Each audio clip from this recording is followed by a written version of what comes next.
So guys, yesterday I made a video talking about the Nigerian government and how terrible President Tinubu is, and I was crying in the video.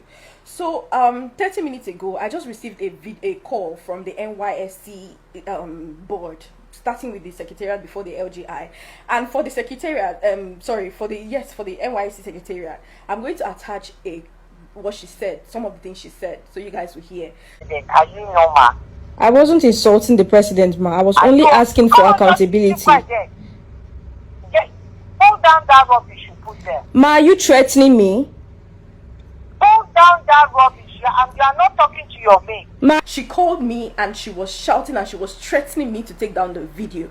And I'm in my first mind, I'm like, wait, how did they get my phone number? And then I realized that every NYSC copper has to fill a file with your phone number and your address. I'm like, these people actually have my house address and they know where I'm staying. And now they have started calling me first to threaten me. It is so bad that you can't even just speak up about the government because they feel like they have chains to hold you. You're already calling me to threaten me. And this is, I will literally attach what she said so you guys can hear. She was telling me that I was insulting the president. I never insulted the president. I said he's terrible. That is not an insult. It is a statement, and I did not go on and start saying, oh, Tinubu, you're this, you're that. I just said he's a terrible president. And it's okay for a government, for a body to identify that, okay, this person is actually terrible at their job. So why is it a problem that the NYSC government, NYSC secretariat, or NYSC board will call me to threaten me? Like, why is that okay? That I can't speak up for something that is directly hurting me? Why is it okay that they will call me to threaten me under 24 hours that I made a video? Why can't Nigerians speak up? Why are they holding us in chains? Why do they feel like everything that we do, they have ways to control us? Let me tell you guys something, NYSC board or whatever. If you guys have come together and you like, maybe you're not calling me one by one to threaten me, that's fine. You can do whatever you want to do.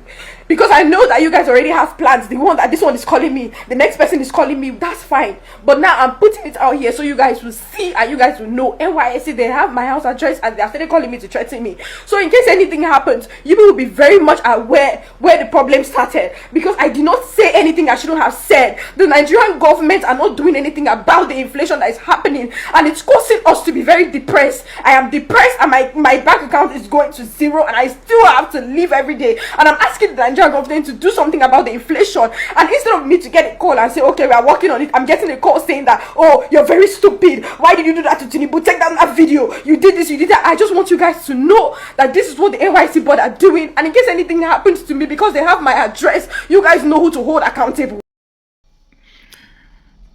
Good morning, everyone. Senator Natasha Botidwanga just announced that there is a threat to arrest her at the airport when she returned back, reminding you that she traveled to report her Akpabio to United Nations. Okay, now as that was trending, this is also happening, that a youth corp member who is criticizing the federal government, calling the president terrible because what is happening is terrible. And now they are threatening her and the news is all over there. Now, let me tell you, the elite in Nigeria, both your influencers, people you respect so much, they are totally disconnected from the reality on ground. Both your politicians you take like your God, they are totally disconnected from the main reality on ground. If they are not totally disconnected from the masses, that means they are absolutely wicked as we portray them. This is absolutely wicked. So, you mean that no one should be able to criticize the government? Okay, now, just imagine what happens to the girl. Use it to compare what happens to people who constantly speak up against the government every day. This is terrible. This is terrible. And I do encourage people that are trapped in this country, Nigeria that we are, to always stand up against impunity. Stand up against the powers that be. It is only once you are going to die. People who are dying every day, you are not better than them. Those people never wanted to die. Nobody wants to die. Even people who prepare to die, they are not dying. People who are cowards are the one dying. You may wake up all these kidnappers. They will just shoot you. Your own is gone. So who is the government that you are going to be afraid not to be able to talk to? See, let this girl be a courage to so many people who are afraid to speak out. We are not even talking about the bloggers, we ourselves that is always speaking up. We might not be your inspiration, right? But let this youth corp member be your inspiration. Okay? she is courageous.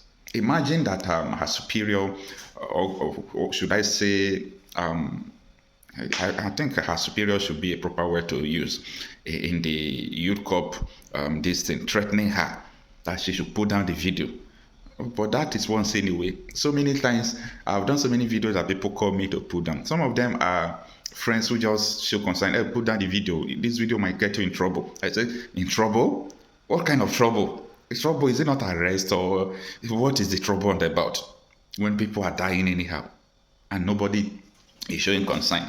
Okay, this impunity must stop. Okay, all this rascality must stop. We must be able to tell the world what is going on in Nigeria. Okay, Nigeria is a crime scene. Apart from the food inflation, apart from, sometimes when I look your celebrities, the way they act as if there is nothing going on because they are making money from their fame, it makes me shed tears because these people are heartless. I don't think they are totally disconnected from the reality on ground. I think they are heartless because if they are not heartless, they will not be keeping quiet amidst everything that is going on in Nigeria. They are heartless. The impunity going on in Nigeria, if Nigerian youth did not rise up, all of them will be trapped in that pit. They'll be trapped in that pit. Forget about people telling you nonsense, people telling you about progress. How can you be progressing where you have lost all your farmlands? The inflation is not because of economic problem like that. Yes, it becomes an economic problem because people are not going to farm again. It's insecurity. It's insecurity. Take that to the bank. What is going on in Nigeria is insecurity. Insecurity problem. That is what is causing inflation in Nigeria. Because farmers don't. Okay, let me give you a bigger picture of it. Last year, they did not harvest very well. Okay, but they did not plant at all. So this year is going to be catastrophic. People from the north, they pay taxes to terrorists for them to be able to plant. People in the south, they are not paying taxes to the terrorists. They are fighting the terrorists, but they are not going to the farm. In Delta State, part of Edo State, Benue State, Plateau State, down Enugu State, Ebonyi State, all these states I'm mentioning are under siege. Totally siege of the terrorists. Raping our mothers, doing all sorts of things. And the powers that be are totally disconnected from this reality.